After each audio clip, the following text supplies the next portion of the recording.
أعوذ بالله من الشيطان الرجيم بسم الله الرحمن الرحيم واعتصموا بحبل الله جميعا ولا تفرقوا صدق الله مولانا العظيم وبلغنا رسوله النبي الأمين المتين الكريم ونحن على ذلك لمن الشاكرين والشاكرين والحمد لله رب العالمين ممبر واضح نصیحت کی زینت علماء کرام احوال اہل سنت السلام علیکم ورحمۃ اللہ وبرکاتہ. جو مجھے موضوع ملا عقائد اہل سنت کا تحفظ، اسی پہ کچھ دیر ٹوٹی پھوٹی گفتگو کرنے کی کوشش کرتا ہوں.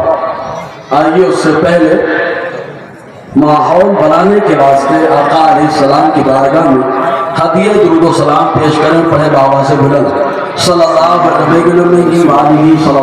وسلم صلاۃ و سلام علیک یا سیدی یا رسول اللہ صلی اللہ علیہ وسلم. معزز سامعین کرام، اس موضوع پہ بہت سارے بیانات ہوتے ہیں، لوگ کرتے ہیں، لوگ سنتے بھی ہیں، لیکن اس کے باوجود بہت سارے اعتراضات ہوتے ہیں. تو ہمارا سنی بھائی غیر ہمارے سامنے قرآن کی آیت پیش کرتا ہے. ہمارا بھائی بولتا ہے ایک بزرگ کا واقعہ ہے قابل غور بات، غیر قرآن کی آیت پیش کر رہا ہے، ہمارے لوگ بولتے بزرگ کا واقعہ ہے، تو ہمارا لیول ناپ لیتا ہے. غیر حدیث پیش کر رہا ہوتا ہے اور ہم لوگ بولتے ہیں بزرگ کا واقعہ ہے. بزرگوں کی عظمت سے انکار نہیں ہے پیارے. اس سے کیا ہوتا ہے، پڑھا لکھا طبقہ ہم سے دور ہو رہا ہے. ہمارے پروگراموں میں کون آ رہے ہیں؟ کیا طلبہ، ٹیچرز وغیرہ یہ آتے ہیں کہ نہیں آتے؟ ابھی بہت ایک زمانے سے ہم بیان سن رہے ہیں، لیکن ایک اعتراض کر رہا ہوں میں. آپ جواب اگر آپ میں سے کوئی دے دے بھائی، مولوی آدمی نظرانہ تھوڑا رہتا ہے، کچھ انعام دے دوں گا. میں ایک اعتراض کر رہا ہوں اور اس میں کچھ طلبہ ہیں شاید میرے پاس پڑے بھی ہیں کچھ، تو وہ جانتے ہیں، وہ جمعہ میں آتے ہیں کہ بہت سارے مالیگاؤں کے دکھ رہے اس میں، ان کو شاید جواب معلوم ہے تو وہ خاموش رہے. جن کو نہیں معلوم یعنی مالیگاؤں جو بیان میں نہیں آتے ان سے سوال کر رہا ہوں. ماں عائشہ صدیقہ رضی اللہ تعالی عنہا سے روایت بخاری شریف کی حدیث پاک، حضرت عروہ ابن زبیر جو آپ کے شاگرد بھی ہیں اور آپ کے بھانجے بھی ہیں ماں عائشہ صدیقہ رضی اللہ تعالی عنہا کے، وہ بیان فرماتے کہ ماں عائشہ صدیقہ نے کہا کہ جو یہ کہے کہ حضور صلی اللہ علیہ وسلم غیب جانتے وہ جھوٹا ہے. دوسرا، ماں عائشہ صدیقہ رضی اللہ تعالی عنہ بیان فرماتی ہیں کہ جو یہ کہے کہ حضور نے اللہ کو دیکھا وہ جھوٹا ہے. اب بتاؤ، ہمارے سامنے بخاری شریف کی حدیث پاک، اب وہاں پہ معاملہ کیا آتا ہے؟ ہم لوگ بولتے ہیں بزرگ کا واقعہ ہے، ان کا معاملہ. اب ذرا تصور کریے جو پڑھا لکھا طبقہ ہے وہ کیا بولے گا؟ ہم کو حدیث کو ماننا، ہم حدیث کو فالو کرتے ہیں. حالانکہ الحمدللہ اہل سنت و جماعت کا جو عقیدہ ہے یہ عقیدہ آج کا نہیں ہے، یہ عقیدہ اس وقت بنا جب مصطفیٰ جان رحمت دنیا میں تشریف لائے ہیں. آقا علیہ السلام کی آمد جب ہوئی تو حضور صلی اللہ علیہ وسلم نے جو عقیدہ عطا فرمایا، صحابہ نے انہی عقیدے کو اپنایا، انہی کا پرچار کیا. وایا وایا الحمدللہ امام احمد رضا نے ہماری گھٹی میں پلایا. اب ایک بھیا نارا میں جوش میں مقرر بہت جاتا ہے، موضوع سے ہٹ جاتا ہے. اللہ ہمارے بھائی کے سبحان اللہ بول رہے ہیں. بہت سلو بولتے ہو آپ لوگ یار. اگر گالیاں دینا ہو، ابا کے بازو میں اتنی زبردست گالی دیتے ہیں محلے والے ٹینشن میں آ جاتے ہیں، نئی گالی آ گئی میدان میں. لیکن سبحان اللہ بھائی صاحب شرماتے ہیں. ایک بار زور سے بول کے بتائیے تو. میں تو بولتا ہوں ایسا اجتماع گاہ میں ایسا سبحان اللہ ہو کہ کھانے والا جو گھر چھوڑ کے یہاں کھانے آیا ہے وہ بھی مجمع میں آ جائے. بولو سبحان اللہ. ٹینشن ہو جائے کیا ہو گیا اتنی زور سے سبحان اللہ کی آواز بول کے بتائیے. تو پہلا سوال ایک قائم ہے، میں نے سوال قائم کیا خالی آپ کی توجہ طلب کرنے کے لیے، بس ابھی جواب دے رہا ہوں اس کو. ایک سوال اور ہم سے ہوتا ہے، بولو حضور کی امت بنو، امت بنو، امت بنو، بولے فرقے میں مت بنو. اب ہم سننی ایک دم الحمدللہ ایک دم کڑک نوٹ ہمیشہ چلتی ہے. سننی الحمدللہ کڑک نوٹ کی طرح ہوتا ہے، جو یہاں بھی چلتا ہے قبر میں بھی چلے گا، محشر میں بھی چلے گا.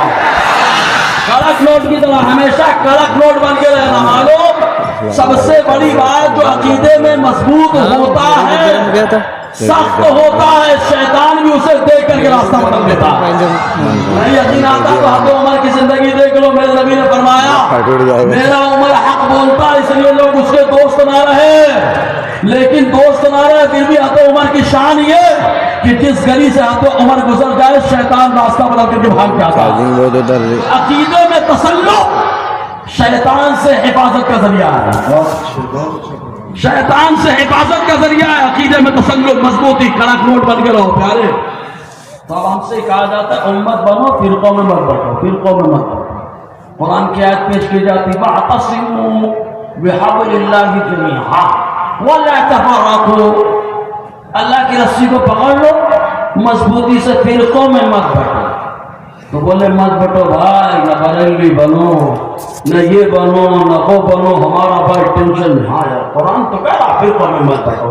ہم نے کہا پیارے ہمارے یہاں درس قرآن کا ماحول نہ جانے کب بنے گا, درس حدیث کا ماحول نہ جانے کب بنے گا, گھروں میں معلوم نہیں کتابیں کب پڑھی جائیں گی. اگر ماحول کتابوں کا ہوتا تو جواب بھی کتابوں سے آتا, لیکن ماحول دماغوں کا چل رہا ہے اس لیے جواب بھی دماغ کا آ رہا ہے. ذرا سوچے آپ اس آیت کریمہ کو سمجھنے سے پہلے ایک تمہیدی گفتگو. ایک آدمی اس کے 4 بیٹے ہیں, 4. بڑے بیٹے کی شادی کی, وہ الگ ہو گیا, الگ گھر بنا لیا. دوسرے کی شادی اس نے الگ گھر بنا لیا.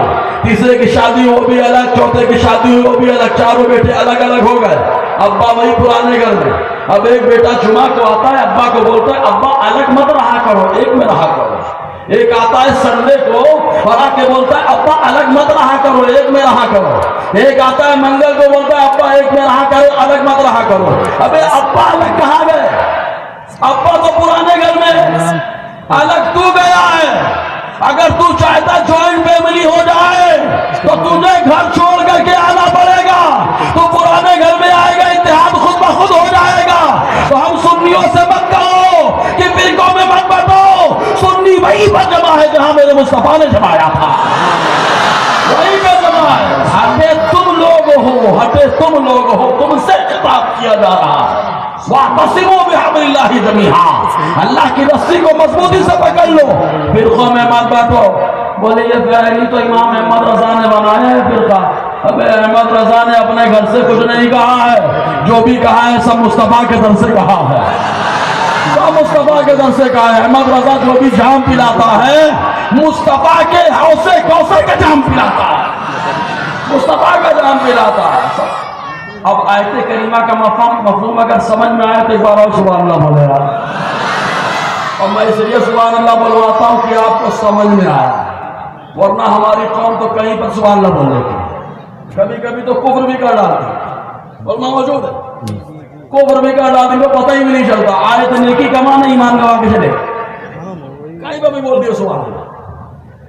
اب آئیے علم غیب, اور دوسرا جو عائشہ صدیقہ نے کہا. آیت کریمہ پہلے بتاؤ سمجھ میں آ رہی کہ نہیں یار, آئیے تو سبحان اللہ بولو نا. اچھا بیچارہ وہ گٹکا جو منہ میں بھرا ہوا کیا بول پائے گا. گٹکے کا سب سے بڑا عذاب یہ ہے کہ آدمی ذکر نہیں کر پاتا. کوئی سلام کی ختم, صحیح ہے کہ نہیں. ابے سلام کا جواب دینا واجب ہے, گٹکے کی وجہ سے واجب چھوٹ گیا. اور اتنا خطرناک گٹکا جس کی زبان پہ مصطفیٰ کا ذکر نہیں ہوتا, اللہ کا ذکر نہیں ہوتا, اس کی زبان پہ گٹکا ہوتا. سب سے بڑا عذاب یہ ہے, میں کہتا ہوں پیارے, اللہ کے ذکر سے روکتا ہے. اب بول کے جس کے منہ میں گٹکا نہیں سبحان اللہ تو بولا یار. ماشاءاللہ آیت کریمہ سمجھ میں آ گئی. اب آئیے عائشہ صدیقہ. اور ایک بات میں ہمیشہ کہتا ہوں بھائی, گھر میں چور کب آئے گا جب دیوار کمزور ہوگا, دروازہ کمزور ہوگا. آپ رات میں سو گئے, دیوار کمزور مارا اس نے, رات دیوار ٹوٹ گئی گھر کے اندر. جب آدمی کی معلومات کی دیوار کمزور ہوتی ہے تبھی اٹیک ہوتا ہے. معلومات کی دیوار کمزور ہو, معلومات کا دروازہ کمزور ہو تو بہت سارے لٹیرے آ جاتے ہیں. کوئی پلمبر جیسا بن کر کے آ جاتا ہے, یوٹیوب پہ چھایا رہتا ہے, نہیں اس نے ایسا کوئی دیا ہے بھائی. اور ایک کوئی تاریخ جیسا آ جاتا ہے, اندھیرے میں رہنے والا.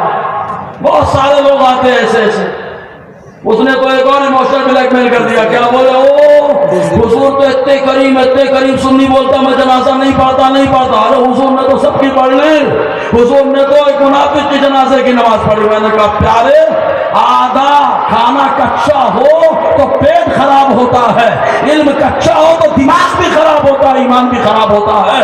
علم پورا حاصل کرو. جس دن علم پورا مل جائے گا مصطفیٰ کی نیابت کا حق ادا ہو جائے گا. مصطفیٰ کی نیابت کا حق ادا ہو. علم پورا حاصل کرو پیارے. ہمارے یہاں کیا یہ دادیا اولیاء پڑھ کے بولے مولانا صاحب بن گیا تنخواہ تو اتنی ملی ہے. صحیح ہے نا؟ 12,000 والے حافظ جی رہی ہوں تب بھائی اتنی ملی ہے, اور مولانا بن رہی ہوں تب بھائی. تو اپنے یہ جو سلسلہ ہے نا بولے نذرانے کے لیے پڑھتے ہو کیا؟ نذرانے کے لیے پڑھو گے تو ایسے ٹھوکرے کھاتے رہو گے. نذرانہ جھک مار کے آئے گا, عالم تو بن کے بتاؤ. نذرانہ کہاں جائے گا؟ اللہ نے ماں کے پیٹ میں پہلے ہی ہماری روزی کو لکھوا دیا ہے. اور ایک حدیث پاک میں آقا نے فرمایا من تفقہ للہ فقد کفاہ اللہ. جو اللہ کے لیے عالم دین بنتا ہے اللہ تعالیٰ اس کی ہر چیز کے لیے کافی ہو جاتا ہے. روزی کے لیے بھی کافی ہوتا ہے, حفاظت کے لیے بھی کافی ہوتا ہے, سپورٹ کے لیے بھی کافی ہوتا ہے. اللہ کے رسول نے فرما دیا. ہمارا ایمان ہے. لیکن ہم بھائی تنخواہ کے لیے مولانا بن رہے ہیں نا, تو تنخواہ کم ملی تو ٹینشن. اچھا ایک چیز اور, کبھی کبھی یہ بھی شکوہ شکایت رہتی, بولے حضرات کام کر رہے لوگ سپورٹ نہیں کر رہے. میں نے کہا بھائی کمپنی دیکھو, کسی کمپنی میں, عوام کی کمپنی میں ہو کہ اللہ کی کمپنی میں. اگر عوام کی کمپنی میں آپ کام کر رہے ہو پھر سپورٹ نہ کرے تو مسئلہ ہے. ہم تو عوام کی کمپنی میں کام ہی نہیں کر رہے ہیں, ہم تو اس کی کمپنی میں کام کر رہے ہیں جس سے ساری کائنات کو کمپنی بنا کر وجود بخشا ہے. اور اللہ تبارک و تعالیٰ کو جب سپورٹ کرتا ہے تو دنیا میں بھی کامیابی دیتا ہے, قبر میں بھی اور محشر میں بھی کامیابی عطا فرمایا ہے نا. تو ماں عائشہ صدیقہ کی حدیث تو وہی پہ ہے. چلے ماں عائشہ صدیقہ نے کیا فرمایا بس اپنی حدیث کو سنیں. وقت بھی بہت تیز ہو جاتا ہے. اگر کرامت ہوتی تو میں تو گھڑی روک دیتا. صحیح ہے نا؟ لیکن ہم جیسے کرامت کہاں نکلتی بھائی؟ کرامت تو بابا لوگوں سے ہوتی. بولے وہ سامان چوری ہو گیا, لڑکا گھر سے بھاگ گیا, تو بولے کیا کرنا؟ بولے کجری دکھاتا میں. کجری جانتے؟ انگوٹھے میں کاجل لگا کے دکھاتا, اپنے گھر کے نابالغ بچے کو لے کے آ, انگوٹھے میں کاجل لگا کے بتا دوں گا. ارے واہ بھیا واہ, اتنے کاجل میں کمال اس نے ڈال دیا کہ اس کی حکومت خالی نابالغ پہ چل رہی ہے. ہم جیسے مولانا لوگوں کو بھی دکھاؤ یار. تم کیا دکھاؤ گے؟ میرے مصطفیٰ نے لائیو ٹیلی کاسٹ کیا ہے. مسجد نبوی کے ممبر پہ جلوہ افروز ہیں, موتا میں جنگ ہو رہی ہے, مصطفیٰ مسجد نبوی سے بیان فرما رہے ہیں. آقا علیہ السلام کا جب غلام ہوتا تھا ایسا معاملہ ہوتا. تو ماں عائشہ صدیقہ رضی اللہ تعالیٰ عنہ بیان فرماتی ہے کہ جو کہے حضور نے اللہ کو دیکھا وہ جھوٹا ہے. اور ہمارا کیا نظریہ ہے؟ اعلیٰ تشہیر ہے. اور کوئی بولو نا یار, صادق بھائی کی بات پہ خالی بولیں گے. ارے مولانا لوگوں بات پہ بول دیا گیا بھائی. اور کوئی غیب کیا تم سے نہا ہو بلا, شب نہ خدا ہی چھپا تم پہ کرو ہو. کہا جتنے سن لیے تھا چھٹے. یہ شعر بھی جو ہے نا غلط ہو گیا حدیث کی روشنی. ہم تو پھنسے ہیں بھائی وہاں پہ, کیونکہ ایک واقعہ کا بزرگ کا واقعہ ہمارے کیا ہوتا ہے, ایک بزرگ جا رہے تھے ایسا ایسا ہو گیا. کون سے بزرگ ہے, کہاں سے جا رہے تھے, کب جا رہے تھے معلوم. صحیح ہے نا؟ ایک بزرگ جا رہے تھے جگہ پہ گھاٹ سے ایک واقعہ کرو, گھاس مارو. ارے یار ہمارے پاس قرآن ہے, ہمارے پاس حدیث ہے, جو کچھ ہمارے پاس ہے کسی کے پاس نہیں ہے. اللہ نے ایمان کی دولت دی ہے, قرآن ہمارے پاس ہے. قرآنی واقعات بیان کرے, ایک سے ایک واقعات بنے, حدیثوں کو بیان کرے, ایک سے ایک حدیث ایمان تازہ کرنے کے لیے ہر موضوع پہ حدیثیں مل جائیں گی. آپ مطالعہ تو کریں, پڑھو تو پڑھے تو صحیح, لیکن یوٹیوب پہ سن رہے بھائی صاحب, لیکن آ کر مولانا کا امتحان لینے کے لیے اس پر ایسا معلوم ہے کہ نہیں آپ کو؟ لو معلوم ہے. بولے کیا پڑھ کے آئے مدرسے سے, یہی پڑھ رہے تھے. صحیح ہے کہ نہیں؟ حدیث نہ لکھو, بولے کیا پڑھ کے آئے, ہم لوگ نہیں لکھتے یار. اللہ نے ہمارے دم میں ہی کافی دم رکھا ہے یار. صحیح ہے نا؟ دم ہی کرو کافی ہے جی. تو ماں عائشہ صدیقہ کے حدیث سننے کے موڈ میں دوبارہ بولے سبحان اللہ. اب آؤ حدیث ہم بعد میں یہ کس کا نظریہ صحیح کس کا غلط آپ خود ہی فیصلہ کرنا. اور جب فیصلہ کرنا تو نعرہ ایسا کہ وہاں لوگ بریانی چھوڑ کے یہاں آئے. آئیے حضور صلی اللہ علیہ وسلم سے پوچھتے اللہ کے نبی صلی اللہ علیہ وسلم ہم کیا عقیدہ رکھیں کہ اللہ کو آپ نے دیکھا کہ نہیں دیکھا. ادھر ادھر کے تعلق سے فتوا لاؤ گا ٹینشن ہوگا، ڈائریکٹ مدینے والے آقا کا فتوا لے کر کیا ہے۔ یہ حدیث تاریخ ابن عساکر کے اندر ہے۔ کس کتاب میں ہے؟ تاریخ ابن عساکر، عربی ہے میرے موبائل میں۔ راوی کون ہے؟ عبداللہ ابن مسعود رضی اللہ تعالیٰ عنہ۔ یہ فقیہ صحابہ ہیں، سب سے بڑے فقیہ صحابہ میں سب سے بڑے فقیہ ہیں عبداللہ ابن مسعود۔ یہ بیان فرماتے ہیں کہ حضور نے فرمایا میرے اللہ نے مجھ سے فرمایا، میرے اللہ نے مجھ سے فرمایا کیا؟ جعلت خلتی لابراہیم وکلمت موسیٰ تکلیما واعطیتک یا محمد کفاحا۔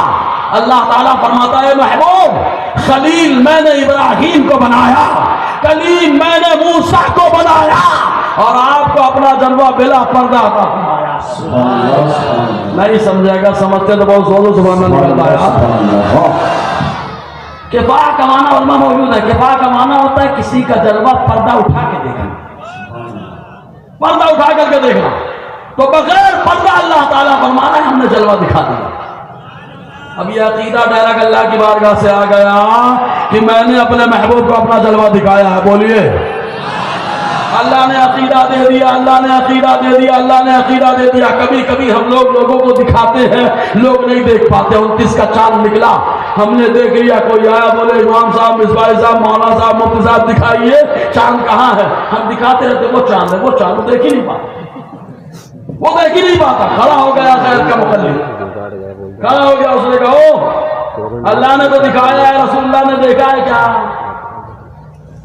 رسول اللہ نے دیکھا ہے کیا؟ تو مسند احمد بن حنبل کی حدیث پاک، راوی رئیس المفسرین عبداللہ ابن عباس رضی اللہ تعالی عنہما یہ بیان فرماتے ہیں کہ حضور سے پوچھا گیا هل رأیت ربک، هل رأیت ربک، کیا آپ نے اپنے رب کو دیکھا؟ پوچھنے والے صحابہ مصطفیٰ سے پوچھ رہے ہیں، تو آقا علیہ السلام نے فرمایا نعم رأیتو ربی، ہاں میں نے میرے پروردگار کا جلوہ دیکھا ہے۔ اللہ فرماتا ہے میں نے دکھایا، رسول اللہ کہتے ہیں میں نے دیکھا۔ اب جب اللہ دکھا رہا ہے، رسول اللہ دیکھ رہے ہیں، تو امام احمد رضا تو وہی بتا رہے ہیں جو اللہ نے عقیدہ دیا ہے، مصطفیٰ نے جان پلایا۔ سمجھ رہے کہ نہیں؟ آقا علیہ السلام نے فرمایا میں نے دیکھا۔ اب سوال ایک اور پیدا ہوتا ہے کہ اللہ نے عقیدہ دیا، رسول اللہ نے بتا دیا، صحابہ نے اپنایا کیا؟ صحابہ نے کیا اپنایا؟ سمجھ میں بات آ رہی ہے نا؟ آ رہی ہے تو سبحان اللہ بولو نا یار۔ صحابہ نے کیا اپنایا؟ ڈائریکٹ سلسلہ چلنا چاہیے نا، تسلسل۔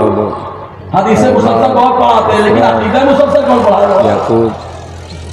یہ حدیث مسلسل والوں کو لایا جائے، عقیدہ مسلسل پڑھایا جائے کہ مسلسل صحابہ کے بعد تابعین، تابعین کے بعد تبع تابعین، اولیاء کا کیا عقیدہ رہا؟ اشرف کا فون ہے، یہ عقیدہ مسلسل کون پڑھائے گا؟ تو کہا صحابہ کرام نے اپنایا کیا؟ یہ ترمذی شریف کی حدیث ہے۔ راوی کون ہے؟ عامر شعبی۔ یہ عامر شعبی رضی اللہ تعالیٰ عنہ کہتے ہیں کہ میں حضرت کعب الاحبار رضی اللہ تعالیٰ عنہ جا رہے تھے، راستے میں ملاقات ہو گئی حضرت عبداللہ ابن عباس سے۔ جب ان سے ملاقات ہوئی تو عبداللہ ابن عباس یہ حضور کے کزین چچا زاد بھائی ہیں، حضور نے ان کے لیے دعا کی تھی اللہم فقیہ الکتاب، اے اللہ میرے عبداللہ کو کتاب کی فقاہت عطا فرما، سمجھ عطا فرما۔ ارے بابا کجری میں نہیں دیکھ پاتا، لیکن عبداللہ ابن عباس کے اونٹ کی نکیل لگام رسی گم ہو جائے تو بابا کی تعویذ نہیں بلکہ اللہ نے جو وظیفہ قرآن دیا ہے، عبداللہ ابن عباس اس سے اٹھا کر پڑھتے ہیں، اس میں تلاش کرتے ہیں۔ اللہ نے ایسا علم عطا فرمایا۔ عبداللہ ابن عباس رضی اللہ تعالیٰ عنہما سے پوچھا گیا، کعب الاحبار پوچھتے ہیں کہ حضور نے اللہ کو دیکھا کہ نہیں دیکھا؟ دیکھا کہ نہیں دیکھا؟ تو حضرت عبداللہ ابن عباس کیا کہتے ہیں معلوم؟ رَآ رَبَّهُ مَرَّتَيْن، تم ایک بار کے چکر میں ہو؟ ارے مصطفیٰ نے اللہ تعالیٰ کو 2 بار دیکھا ہے، 2 مرتبہ دیکھا۔ رَآ مَرَّةً بِبَصَرِهِ وَرَآ مَرَّةً بِفُؤَادِهِ، ایک مرتبہ مصطفیٰ نے جب دیکھا تو دل کی نظروں سے دیکھا، اور ایک مرتبہ جب دیکھا تو ماتھے کی نظروں سے دیکھا۔ اللہ نے دکھا دیا، رسول اللہ نے دیکھ لیا، صحابہ نے بتا دیا۔ اس پر 18 حدیثیں 16 حدیثیں میں نے خود اپنی ڈائری میں لکھی۔ سمجھ رہے آپ؟ تو صحابہ نے عقیدہ بتا دیا. اب بتائیے تو اللہ فرماتا ہے میں نے دکھایا, رسول اللہ نے کہا میں نے دیکھا, صحابہ نے کہا ہم نے بھی عقیدہ بنا لیا. تو وہی عقیدہ جو صحابہ نے بنایا اسی کا جام احمد رضا نے پلایا اور یوں کہا اور کوئی غیب کیا تم سے نہا ہو بھلا, ارے جب نہ خدا ہی چھپا تم پہ کرو. ہاں مولانا صاحب حدیث تو وہی پہ ہے, اس کا جواب تو دو. حدیث تو وہی کری ہے نا کہ عائشہ صدیقہ نے کہا جو کہے دیکھا وہ جھوٹا ہے نا. جواب میں نے کہا نا درس قرآن لوگ سنتے ہی نہیں ہیں, ہمارے یہاں ماحول بھی نہیں ہے. درس قرآن شروع بھی ہوتا ہے تو ہم لوگ 2 رکعت ہی ہماری قوم ہے, 2 رکعت پڑھو بھاگو جمعہ کے دن, 4 رکعت پڑھو بھاگو. درس میں کون بیٹھے گا 10-15 منٹ جا کے ہوٹل میں بیٹھنے کا, چائے پینے کا, صحیح ہے نا. چائے پیو بدن مضبوط ہوتا, موٹا ہو جاتا تو شکل بھی ہو جاتی بدن میں. تو وہ سب کرنے کا علم کون حاصل کرے؟ سنیں آپ تفسیر روح المعانی 13واں حصہ علامہ آلوسی علیہ رحمۃ الرضوان نے تطبیق دی ہے دونوں حضرتوں کی حدیثوں میں.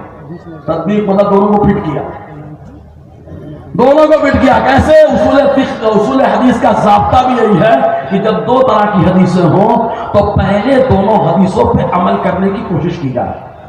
جب 2 طرح کی حدیثیں ہو جائے تو دونوں پہ عمل کرنے کی کوشش کی جائے. اس کو تطبیق بین الحدیثین کہا جاتا ہے. دونوں میں جو ہے تطبیق دی جائے. تو کہا 2 طرح کی حدیثیں کیا مطلب؟ کہا مثال دیکھ لو, تفسیر نعیمی میں بھی مثال دی ہوئی ہے. کیا مثال؟ کہا نور جو ہوتا ہے یہ 2 طرح کا ہوتا ہے. کہا کیسے؟ کہا دیکھو سورج ہے نور, جب دھوکانے کے وقت دوپہر میں سورج آتا ہے تو آدمی دیکھتا ہے ایک دم اندھیرا چھاتا ہے, اور ایسا اندھیرا چھاتا ہے کہ کبھی کبھی چکر آتا ہے, گر بھی جاتا ہے. کیوں؟ کہا سورج جلال پہ ہے. جب سورج جلال پہ ہوتا ہے تو آدمی کو چکر آتا ہے, اندھیرا چھا جاتا ہے, گر جاتا ہے. لیکن جب سویرے نکلتا ہے تو کہا سویرے جب نکلتا ہے تو لوگ ہتھیلی پہ لے رہے ہیں, کوئی یہ کر رہا کیونکہ جوان میں ہے, جلال پہ نہیں, جمال خوبصورتی. ڈوب رہا ہے تو بھی میں ڈوبنے سے مثال نہیں دوں گا, نکل رہا ہے تو بڑا خوبصورت ہے. دوپہر میں آیا تو جلال میں آ گیا. تو کہا نور کا دیکھنا 2 طریقے سے ہوتا ہے, ایک جلال میں دیکھنا, ایک جمال میں دیکھنا. اب حدیثوں کو دیکھو, ماں عائشہ صدیقہ فرماتی ہے کہ جو یہ کہے حضور نے اللہ کو جلال میں دیکھا وہ جھوٹا, کیونکہ جلال میں دیکھا موسیٰ نے تو غشی کھا کے گر گئے. مصطفیٰ نے جب دیکھا تو جلال میں نہیں دیکھا بلکہ مصطفیٰ نے جمال میں دیکھا ہے. جمال میں دیکھا, دیکھتے چلے گئے. بولو نا زور سے. اچھا ایک بات بتاؤ, مہمان جب گھر میں آتا ہے تو آپ غصے میں رہتے کیا؟ کچھ لوگ ہوتے ہیں بلا وجہ آ گیا, ٹینٹ ہو گیا, کھانے کا یہ ہے وہ ہے. لیکن جو رحمت والا ہے دیندار وہ کیا بولتا ہے؟ مہمان آیا تو رحمت اور برکت ساتھ لایا ہے. اب اللہ تعالیٰ نے حضور کو مہمان بنا کے بلایا. جب مہمان بلایا, مہمان بنا کے بلایا, اور ایسے ویسے نہیں سواری پہ بلایا, اور ایسی ویسی سواری نہیں, براق کی سواری. سبحان اللہ. جب اللہ تعالیٰ نے بلایا تو بلا کر کے اللہ نے کیا بتایا؟ میں جلال میں نہیں ہوں. اگر جلال میں ہوتا تو مہمان کیوں بلاتا؟ تو مولا تبارک و تعالیٰ کو ذہن دے رہا ہے میں جلال میں تھا, جلال میں نہیں تھا. تو مصطفیٰ نے جو جلوہ دیکھا ہے وہ جلال میں نہیں دیکھا, الحمدللہ وہ جمال میں دیکھا. دونوں حدیثوں پہ عمل ہو گیا کہ نہیں ہو گیا؟ اگر عمل ہو گیا تو اب سبحان اللہ بولیے. ہو گیا. اور آگے بڑھیے. حدیث کا دوسرا حصہ, یہ مسئلہ کلیئر ہو گیا؟ کلیئر ہو تو سبحان اللہ بولو نا یار. دوسرا مسئلہ اسی حدیث کا دوسرا حدیث, جو کہے کہ حضور کہتے ہیں, وہ جو یہ کہے کہ حضور غیب جانتے ہیں وہ جھوٹا ہے. جو کہے کہ حضور غیب جانتے ہیں وہ کیا ہے؟ جھوٹا ہے. اب سنی تو کہتا ہے حضور ہمارے غیب جانتے ہیں, غیب جانتے ہیں. اچھا کچھ لوگ اس میں پیدا ہو گئے, بولے غیب جو نظروں سے اجالا ہو, مصطفیٰ کو تو سب دکھائی دے رہا ہے, غیب کہاں ہے؟ میں نے کہا پھر تو عالم الغیب والشہادہ پہ بھی کلام ہوگا. اللہ تبارک و تعالیٰ سے بھی کوئی چیز پوشیدہ نہیں ہے, سب واضح ہے. تو پھر وہاں غیب کیسے؟ تو وہ جو غیب کہا گیا لوگوں کے اعتبار سے, بندوں کے اعتبار سے کہا گیا کہ یہ بندہ تو شہادت میں کرتا ہے, کھلے میں کرتا ہے, اللہ اسے بھی جانتا ہے. اور جو چھپے میں تو کرتا ہے اسے غیب کہتے ہیں, اللہ اسے بھی جانتا ہے, اللہ اسے بھی جانتا ہے. تو غیب جو کہا گیا یا عوام کے اعتبار سے, اب دیکھیں حدیث میں عائشہ صدیقہ نے کیا فرمایا، جو کہے کہ حضور کے بارے میں کہ حضور غیب جانتے ہیں وہ جھوٹا ہے. یہاں پہ ہمارے علماء یہی جواب دیتے ہیں اور یہی روایتوں سے بھی ملتا ہے کیا کہ حضور کے بارے میں جو یہ کہے کہ جو ذاتی جانتے ہیں، باہر میں چکر کاٹ ذاتی طور پہ جو جانتے ہیں، یہ کہے وہ جھوٹا. ورنہ مصطفیٰ ذاتی طور سے نہیں جانتے، جو جانتے سب اللہ کی عطا سے جانتے ہیں. اور یہ غیر مقلد یہی بولتا ہے ذاتی کے چکر میں پریشان ہے، یہ جھوٹا ہے، یہ جھوٹا ہے، ذاتی کے چکر میں پریشان ہے. اب کہا مولانا حدیث لے کر کیا ہو تو کلیئر ہو. تو کہا ڈائریکٹ چلیے پیکر صدق و صفا خلیفہ اول حضرت ابو بکر ایمان لایا تو کیا مان لیا. حضرت عمر کو بتاتے ہوئے نا کہ حضرت عمر تلوار لے کے چلے، ہے نا. حضرت ابو بکر کا کیوں نہیں بتاتے بھائی؟ اگر وہ بتا دیں گے تو امام احمد رضا کا عقیدہ کلیئر ہو جائے گا. حضرت ابو بکر صدیق رضی اللہ تعالیٰ عنہ کے بارے میں جو مانگا وہ یہ کہ ملک شام تجارت کرنے کے لیے گئے، تاجر تھے، بہت بڑے کاروباری. اور ہمارے یہاں معاملہ کیا ہے، لوگ بڑے متقی پرہیزگار ہوتے ہیں، بولتے زکات نہیں کھاتے، زکات مولانا کا کام ہے، لیکن سود کھا لیتے بھائی صاحب، سود کا کھا لیتے، زکات نہیں کھاتے. بدلے متقی پرہیزگار زکات کھاتے ہی نہیں، جبکہ ہلائے شرعی کر کے علماء شرعی مسئلہ معلوم ہے. اب اگر کوئی سراقہ کے کنگل میں کلام کرے تو سراقہ کنگل میں کلام نہیں ہو رہا، وہ کلام ڈائریکٹ مصطفیٰ کے فرمان پہ ہو رہا. تو ایسے ہلائے شرعی پہ جو کلام کرتا ہے وہ در حقیقت مصطفیٰ کے فرمان پہ کلام کر رہا ہے. حدیث ہے کتاب الزکات بخاری شریف کے اندر.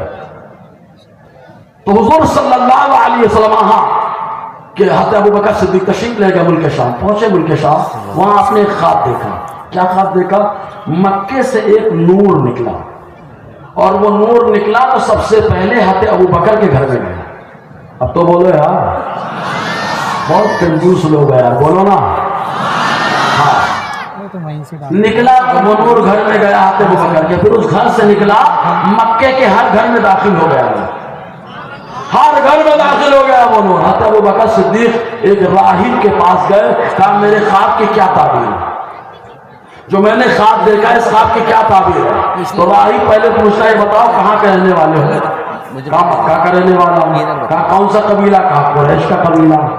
کہا اچھا اگر تمہارا خواب سچا ہے تو تمہارے خواب کی تعبیر یہ ہے کہ تمہارے یہاں ایک اللہ کے نبی جلوہ گر ہوں گے، تم ان پر ایمان لاؤ گے اور ان کے تم خلیفہ بنو گے، یہی تمہارے خواب کی تعبیر ہے.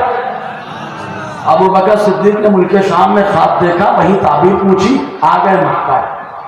جیسے مکہ پہنچے معلوم پڑا کہ حضور نے نبوت کا اعلان کر دیا. بولو، حضور نے نبوت کا اعلان فرما دیا ہے. سارا سامان رکھا گھر میں، ڈائریکٹ حضور کے پاس، ڈائریکٹ حضور کے پاس پہنچے. جملہ کیا ہے؟ کہتے مد دلیل علی ما تدعی، آپ کے دعوی نبوت و رسالت کی کیا دلیل ہے؟ کیا دلیل ہے؟ مصطفیٰ چاہتے تو جیسے ابو جہل کے کہنے کو دو ٹکڑا چاہتے کیا نا، ویسے کیا دیتے؟ سورج کو پلٹا دیتے، پہاڑ کو چلا دیتے، کنکر سے کلمہ پڑھا دیتے. لیکن مصطفیٰ نے جواب کیا دیا؟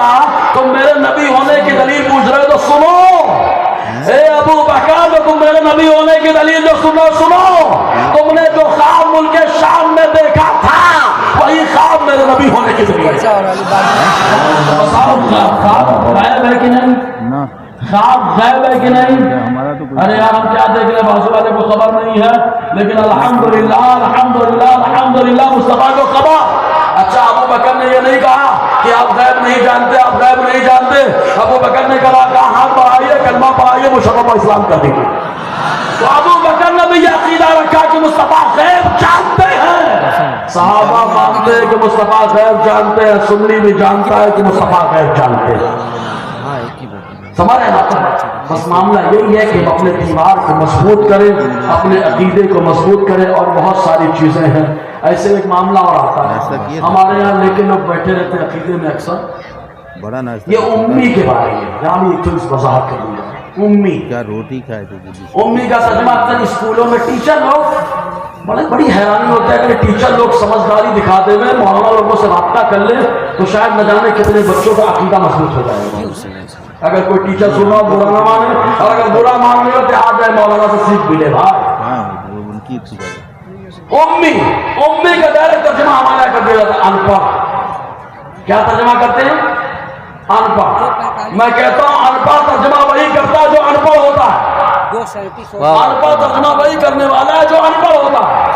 امی کا معنی کیا معلوم ہے؟ اور معنی کے اندر امی کس کو کہا جاتا ہے؟ مکہ شریف کے کئی نام ہیں. مکہ بھی کہا جاتا ہے, بطحہ بھی کہا جاتا ہے, ام القریٰ بھی کہا جاتا ہے. بطحہ کی نسبت سے حضور کو بطحی کہا جاتا ہے, مکے کی نسبت سے مصطفیٰ کو مکی کہا جاتا ہے. ام القریٰ مکے کا نام. نعرہ تکبیر, نعرہ رسالت, علماء اہل سنت, مفتیان سبیل احترام.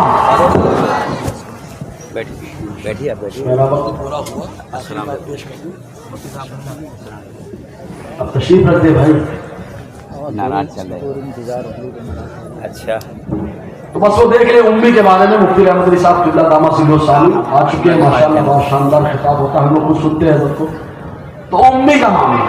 بولے امی تو مکے کے رہنے والے کو مکی, مدینے کے رہنے والے کو مدنی, تو مکے کا نام ام القریٰ. تو جو ام القریٰ کا رہنے والا ہوتا اسی کو امی کہا جاتا ہے. ام القریٰ کے رہنے والے کو آپ کیا ترجمہ کر رہے ہیں؟ امی. ان پڑھ. ارے ان پڑھ وہی ترجمہ کرے گا جو ان پڑھ ہوگا, مطالعہ کمزور ہوگا. روح المعانی کے اندر تو باقاعدہ بتا دیا گیا مصطفیٰ کو امی اس لیے کہا جاتا ہے کہ آپ ام القریٰ کے رہنے والے ہیں. بہت ساری باتیں انشاءاللہ کبھی موقع رہا تو ٹوٹے پھوٹے انداز میں کچھ سمجھائیں گے. دوران گفتگو غیر شرعی کلمات نکلے ہوں فاستغفر اللہ ربی بذات وبل اشهد ان لا الہ الا اللہ واشهد ان محمد رسول اللہ. السلام علیکم.